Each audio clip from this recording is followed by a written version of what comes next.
Hey guys, Omni here. We are back for Masters of the Universe Revelation episode 2. So we're about to dive into this episode. The first episode I thought was really interesting. I like how they really kind of set the stakes and the state of the universe going forward. Just right out of the gate, like setting the tone for the season and what to kind of expect. Definitely kind of, in a way, killing your childhood memories in the beginning by obviously separating your world from He-Man there in the very final episode or final bits of the first episode. This is not the last we're seeing of He-Man. If you think that, come on. It'll be fine.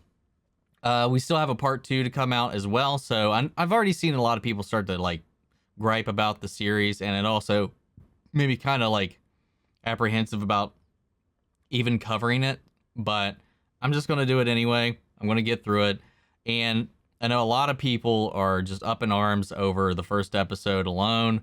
And I just got to say, guys, like, we don't have, there's a whole other half of the show that's not out yet. So I would wait and save any of your gripes until the back half comes out. That's all I got to say. I was like, it's not even over yet. This is part 1 of a season. So, like, people are already upset about the part 1. I was like, I don't understand. It's like we're only half over. There's 10 episodes. We only have 5 of them. What about the other 5? Anyway, guys, I really like the first bit that we saw. I'm really looking forward to kind of seeing where it goes from here, because honestly, it just kind of sets a clean slate. It kind of puts all of our heroes at the, like, in a what's the word I'm looking for? It definitely puts all of our heroes in a very rough spot. It definitely Empire Strikes Back, like, the whole universe. Like, it brings them down, and it gives them, like, a place to crawl out of and come out of, which is something we never saw in the original cartoon. Like, in the original cartoon, it was just like, He-Man just shows up and saves the day every time. And between episode 1 and episode 2, I did go and I watched a lot of lore and history videos so I can kind of refresh myself on everything. And then I went through an entire run through of the animated series Lore Bible to kind of familiarize myself with all the background lore, all the stuff that necessarily the show didn't even delve into all that much a lot of the time. So I feel like I got a pretty solid idea on how things are shaping up. I kind of have some guesses as to where this is going to go. I feel like a big arc in this is going to be not only the revelation of how they come out of this whole thing or whatever. I think, honestly, it's probably going to reveal, the revelation will be Teela's actual destiny. You know, the thing that's been hidden from her whole life. Who's her mother, who her parents were in general, what her purpose is on Eternia. So I feel like we might dive into that. It seems like the direction they might be going. Now, I don't see them honestly taking He-Man out of the picture at all. That would be dumb. If they did, they would definitely be shooting themselves in the foot. So I expect we'll get him back. He's not actually dead, or even if he is, we'll get him back somehow. This universe is full of magic. There's definitely ways that they could get around that. But it definitely, like, without He-Man, that right now, that puts our heroes in a very interesting position. Right now, Eternia doesn't have its protector, and it puts it on everybody that worked alongside He-Man to try to figure out how to save their world and protect their world without their iconic protector. It's like if Superman went down and you lived in a world where you had to move on. The Justice League, obviously, they've done this in the comics, had to move on and figure out how to protect their world without their champion. And that puts all these characters that, sure, they were never really sidelined all that much in the original, but it gives them room for development, room for growth to kind of step out of his shadow. Not that they ever really were in it, but I'm interested to see where they take that, because honestly, it puts way more responsibility on their shoulders to not have him around, which I think will have some room for them to grow, to discover some things for themselves, for Eternia to kind of come up and kind of stand on its own 2 feet for a little while before, obviously, I would imagine He-Man they get He-Man back or whatever, because the Sword of Power also split into 2 different swords at the end of last episode. So I don't know where that's going to lead or what that's going to lead into. Maybe by the end of it, maybe Adam has one and Teela has the other, which I feel like is probably going to piss some people off regardless. But whatever. I just want to get that out of the way. I feel like regardless, this is just part 1 of a season. So it's like, I just don't understand people getting up in arms when we don't have the full picture yet. I know people were upset about the synopsis of part 1. I was like, that's the synopsis of part 1. We still have no idea what the other half of the season's about. People, chill. If the second half of the season comes out and if it still validates all of your concerns, sure, then I think that's fine. It's definitely fine to be upset. I feel like people are just in such a rush to be upset about things these days that we don't have the full story, and people were just kind of like really reaming this thing. I had a blast with the first episode, but who knows? I still got 4 more to go. It could go downhill from here, but even if it does, there's still a back half that we know nothing about. So I think everybody needs to relax and wait to see what happens in that back half, because it may alleviate everybody's concerns. And then, of course, there's going to be people that are just not even going to bother to watch it, which they can live in their own blind little world, just upset if they want to. But I don't know, man. It's just nothing but discourse no matter where you go about this show right now. And it almost made me not want to even, like, bother doing it. But that's not who I am. That's not what I'm going to do. I'm not going to back down because anybody else is freaking out about it. So we're just going to tackle this thing head on. If I don't like it, I will tell you I don't like it. If I do, I will tell you I do. We will figure this out together, and we'll go from there. Remember, just like with everything else, the full unedited reaction to the entire episode is going to be over on Patreon, or if you become a member here on the channel, which gets you access to the full unedited cut as well. But guys, let's dive into this. I'm sorry, but the tag up here says the poison chalice, not poisoned chalice. Holy hell, the smell! I'm running full filtration and I can practically taste the stench. I know it's garbage, but something in here really stinks. Stinkor? Hey! Maybe? Something's in there.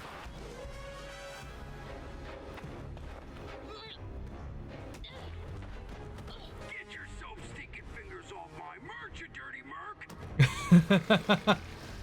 Jason Mewes. Was he supposed to be voicing Stinkor, I believe?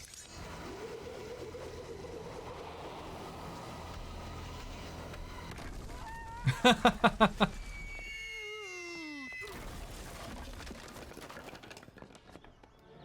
know this stinker? Stinkor, yes. From my old life. She got a haircut. Well, I mean, I guess I knew that from the trailer. Sorry about the mess. Looks good. Though, I do like the long lock she had. Not so much her pulled up tiara hair. But she doesn't look too bad. The less people rely on magic, the better off we'll all be. Here, here. Can we? He's got a help point. you, miss? I'm here to pay you for a job. Sounds like Lena Headey. What kind of job? Do the same for me, from a place that might be a bit of a challenge. Those looked like D&D dice to me for a second. I was like, what the hell? Pull this amount. Oh, you are on. Maybe I'm wrong about the voice, but I It's an old feel confident about it. Yes, a magical old goblet. not magical, just sentimental. Fine. Where do we steal this cup from? Snake Mountain. Wait. The Snake Mountain? Yeah, I got Oh, it. you got a deal. What? Are you insane? No, I'm experienced. Meet us back here in 2 days, and we'll have your cup. Be careful Yeah, at that's Snake Mountain, evil-lyn. girls. It can be such an evil place. Yeah. Okay. I was right. What took you? A trapdoor. If you're done having fun, let's finish this.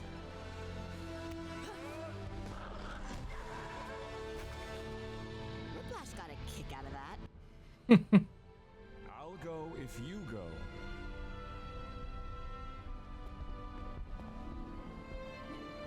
You got a way to get through solid metal?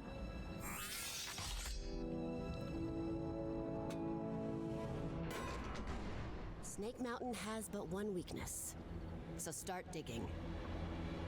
I'm just gonna dig their way under it.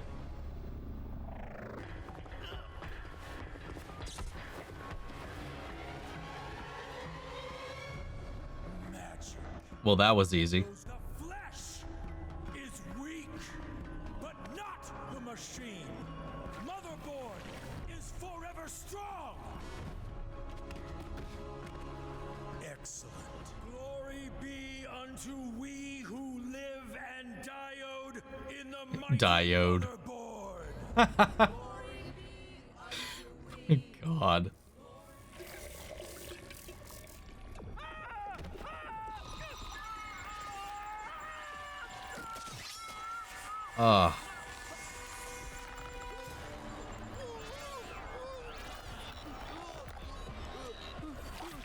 Oh. Yep, nope, put that back. Put that back in. Why did I need that? Okay. I'll be the distraction, you go for the cup. In the name of robotics, automation, and the holy sprocket. That's some dumb shit right there. Dirty motor oil. Plan after pitiful plan. The so-called Lord of Destruction. See, even they're fucking trashing Skeletor. Because magic is an empty promise. The true power in Eternia has always been man's mastery of technology. Sounds like you've got more than a few screws loose. Happy to knock them back into place. Man, I could death by snoo all day long, man. That's all I gotta say. Go!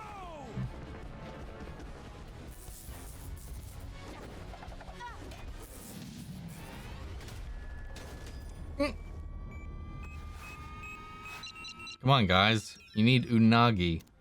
Don't worry, we're gonna get you out of. Oh, that's creepy as hell. No.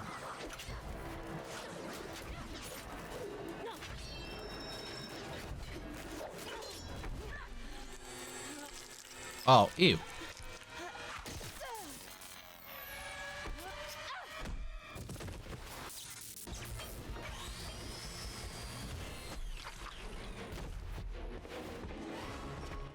They didn't kill him, did they?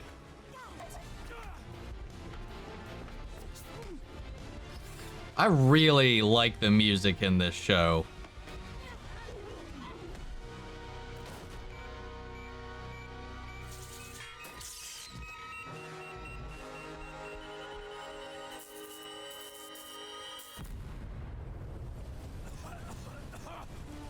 After them!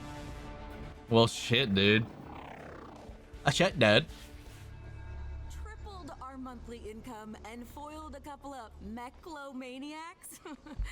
That's what life was like. Sorry, that was me slapping my wrist, not anything else. So she quit. I just saw like what that looked like on camera. I was like, wait a minute. What has been gained must now be given. Help me deliver the goblet, and I'll pay you twice again. Deliver it where? What say you to completing the set with Grayskull? Grayskull? My grandfather told me stories about that place. Tell me, Captain, have you never wondered what you left behind? I'm done wondering. When you go looking for it, there's always something to blindly fight against. But what were we ever fighting for? Stories? Lies? I prefer something more tangible. If she's trying something at Grayskull, someone's got to keep an eye on her. I know you're out of the hero business, but maybe I don't have to be. Being a hero, it swallows you whole. Well, that's a risk I'm willing to take. I go if you go.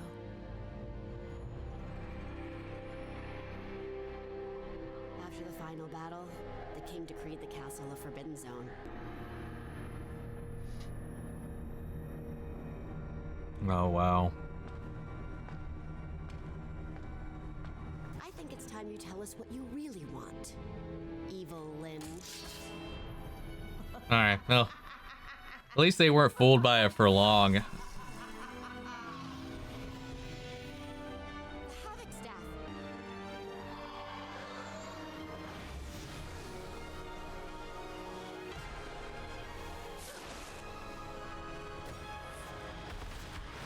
What?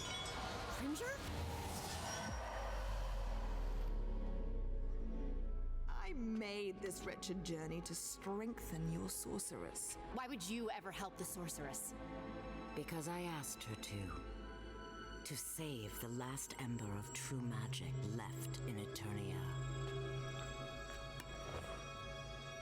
If this ember goes out, the last of Eternia's magic is gone. So guard it with your life.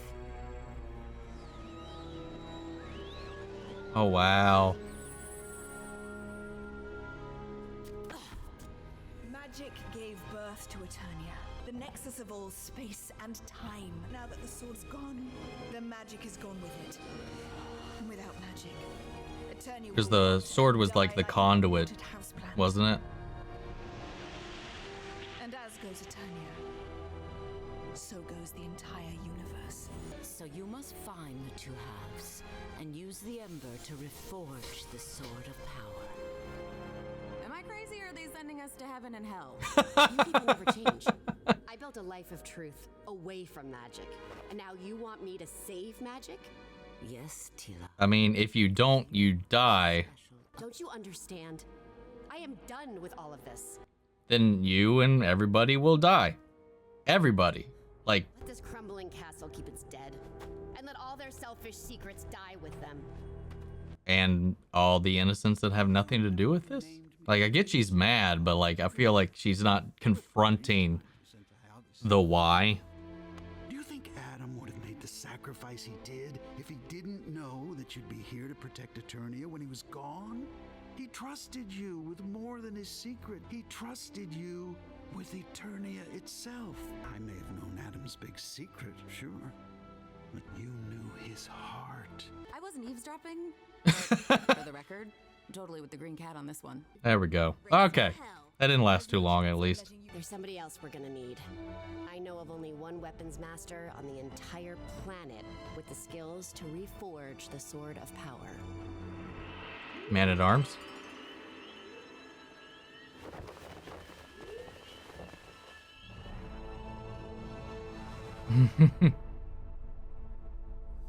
Oh, wow. That went by quick. Holy shit.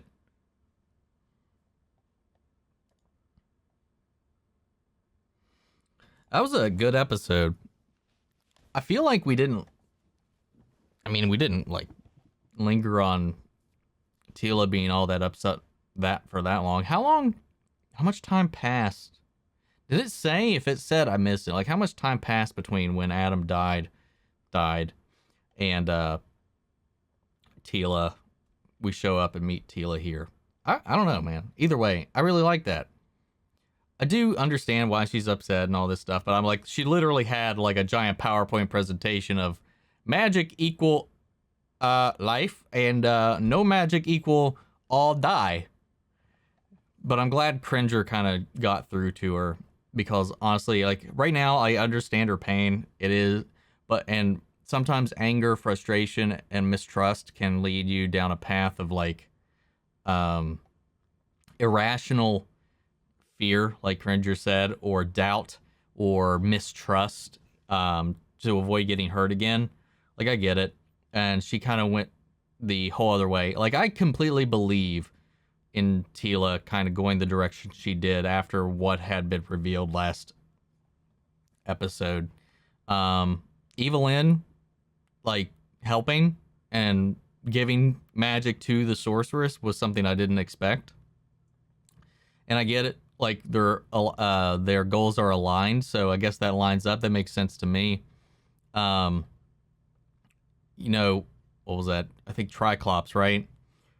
And like creating this like cult of like whatchamacallit, like for the motherboard and turning like magic is gone, so he's converting people into like half machines. So it's like it was kind of interesting to see how that played out. It was kind of funny too, and like all the 80s feeling like computer puns that really don't make sense, but it cracked me up quite a bit.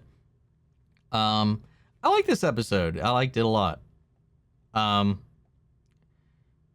The body horror with the dad and the daughter, that was a little not like bad, but like skin crawly bad.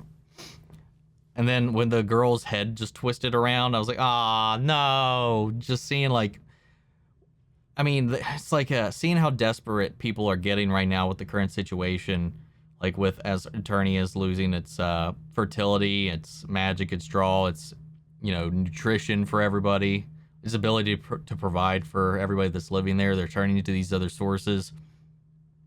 I like how they called out, like, pretty much like tri-klops talked about Skeletor exactly in the way that I've described them before. I was like, that is just how he was portrayed before. And I was like, but I'm curious to see where it's going to go, because we've seen some pretty cool shit. I know we saw some of it in the trailer, but I don't believe Skeletor is gone either. I don't think he and He-Man are actually gone. I mean, their bodies were evaporated. And so, like, usually there's a body. If they're dead, there's a body or something like that. So I'm not buying into that just yet. I don't know. I like this episode. So like, these are shorter episodes and whatnot. Like, there's only 25 minutes. So it means like with the credits, they're only like 22 something like minutes long, give or take. So there's not a whole lot to kind of like dive into. Andra was kind of cool. I don't remember her from the show, so I don't know if she's like a new character or anything like that. But yeah, I like Tila's new design, like the hair. I know a lot of people were kind of upset with her initial design too. I was like, because she was like too bulky or whatever. But I was like, that's just what a warrior would be, and especially after going through the Bible, the lore Bible or whatever. You know, the sorceress had told Man-at-Arms to raise her like a son, and obviously he was raising her to be his replacement. It just makes sense that she would look the way she does, and that's all I'm going to say. You know, a warrior, and she looks like a warrior, and like I said in the reaction, I'd be more than happy to be put to death by Snoo Snoo in any given situation right there. But anyway, that's my thoughts on this episode so far. So guys, sound off the comments. Let me know your thoughts down below. We'll carry on the conversation after the video. Remember, the full-length unedited reaction watch-alongs are all on Patreon, or if you become a member here on the channel. Let's shout out our channel legends, Mandy Shara, Ryan Karen, Jason Coleman, and Philly Vane. Thank you guys as always. Make sure to follow me on all my socials or join the Discord. Links to all those are in the description of this video. And I'll see you guys in the next episode of Masters of the Universe Revelation. Take care, everybody.